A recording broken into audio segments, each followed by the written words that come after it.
আসসালামু আলাইকুম। আমি নাইম, দক্ষিণ কোরিয়া থেকে। যা ভেবেছিলাম ঠিক তাই কিন্তু ঘটে গেল। আফগানিস্তান এবং পাকিস্তানের মধ্যে গত ৬ থেকে ৭ মাস যাবৎ যেই উত্তেজনা ছিল, এক এক সময় এক একভাবে এক এক দেশ অন্য দেশের উপরে তারা অভিযান চালিয়েছে, বাট যৌথভাবে দুই দেশের সেনাবাহিনী কখনো যুদ্ধে একসাথে লিপ্ত হয় না, কিন্তু আজকে সেটাই ঘটে গেছে। আর এতে আসলে কার ফায়দা হবে সেটা কিন্তু আমরা জানি না, তবে এতটুকু জানি যে এই ফায়দাটা পশ্চিমাদের জন্য হবে। ইভেন আফগানিস্তানকে কাবু করার জন্য পশ্চিমা মিত্র পাকিস্তান যে ভূমিকা এখানে রাখার চেষ্টা করছে, তাতে আফগানিস্তানের জন্য কিছুটা হলেও নেগেটিভিটি তৈরি হবে। পশ্চিমাদের কাছে তারা মানে অনেক আগেই তো তাদের আত্মা সেল করে রাখছে পাকিস্তান। দেখেন, পাকিস্তান সেনাবাহিনী বা পাকিস্তানি যে জনগোষ্ঠী আছে, এদের মধ্যে একটা বড় অংশ আছে একটু অতি উৎসাহী। আর আফগানিস্তানরে একটা যুদ্ধবিধ্বস্ত দেশ মনে করে বিভিন্ন সময় তারা কিন্তু সেখানে অভিযানগুলো চালিয়েছিল। তবে এর আগের সরকারগুলো বা এই বর্তমান যে সরকার আছেন, তাদের আগে তো এখানে একটা কাঠপুতলি সরকার ছিল, ওই সময় জবাব না দিলেও আফগানিস্তান কিন্তু এখন আস্তে আস্তে জবাব দেওয়া শুরু করেছে।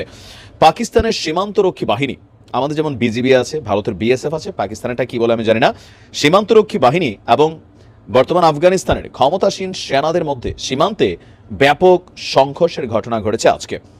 আফগানিস্তানের সংবাদ মাধ্যম খামা প্রেস তারা বলছে যে নতুন করে সংঘর্ষটি শুরু হয়েছে খোস্ত প্রদেশের আলিশের এবং জাজিয়া নামক যে এলাকা আছে সেইখানে, যা বিরোধপূর্ণ ডুরান্ড লাইনের কাছে অবস্থিত। আফগানিস্তান এবং পাকিস্তানের মধ্যে এই যে ডুরান্ড লাইন, এখানেই আবার ধরনের যে খোস্ত প্রদেশ, এই জায়গাগুলোতে বিভিন্ন সময় আপনার অভিযান পাকিস্তান চালায়, আবার আফগানিস্তান থেকেও বিভিন্ন সময় অনুপ্রবেশ করে ঘটনাগুলো ঘটানো হয়। পাকিস্তান এবং আফগানের শাসকরা আপনার সীমান্ত অঞ্চল নিয়ে গেল কয়েক মাসের যে উত্তেজনার চরমে ছিল, সেটা আজকে প্রাতিষ্ঠানিক যুদ্ধে আমরা দেখলাম যে চলে আসছে। যদিও এই বিষয়গুলো নিয়ে উভয় পক্ষ একে অপরকে দোষারোপ করে চলছে যে সীমান্ত লঙ্ঘনের অভিযোগ করছে। নতুন করে শুরু হওয়া এই সংঘর্ষ নিয়ে এখন পর্যন্ত হতাহতের সংখ্যা আনুষ্ঠানিকভাবে জানা যায়নি। এ ব্যাপারে দুই দেশই কিছুটা চোখ বন্ধ রেখেছে। গত 24শে ডিসেম্বর আফগানিস্তানের পাকতিয়া প্রদেশে যে বিমান হামলা চালিয়েছিল পাকিস্তান, তার জের ধরেই আজকের এই সংঘর্ষ বেঁধেছে বলে ধারণা করা হচ্ছে। পাকিস্তান দায় স্বীকার করে বলেছিল তারা জঙ্গিদেরকে লক্ষ্যবস্তুতে পরিণত করেছে, তবে আফগানিস্তানিরা বলেছিল যে এই হামলায় নারী শিশুসহ প্রায় 70 জন মানুষ প্রাণ হারিয়েছে, যাদের মধ্যে জঙ্গিদের কোনো অস্তিত্ব কেউ প্রমাণ করতে পারেনি।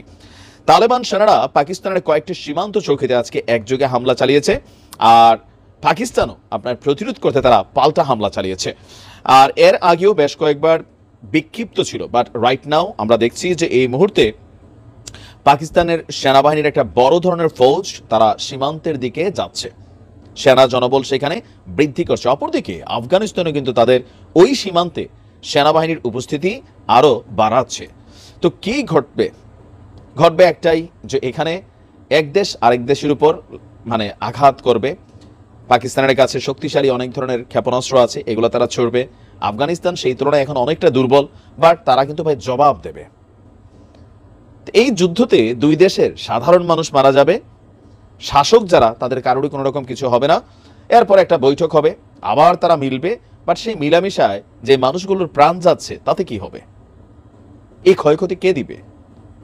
আর এই যে এক মুসলিম রাষ্ট্র আরেক মুসলিম রাষ্ট্রের সাথে এই ধরনের খেলা খেলছে, সারা পৃথিবী জুড়ে কোনো মুসলিম রাষ্ট্রের সাথে কোনো মুসলিম রাষ্ট্রের ভালো সম্পর্ক আপনি দেখছেন?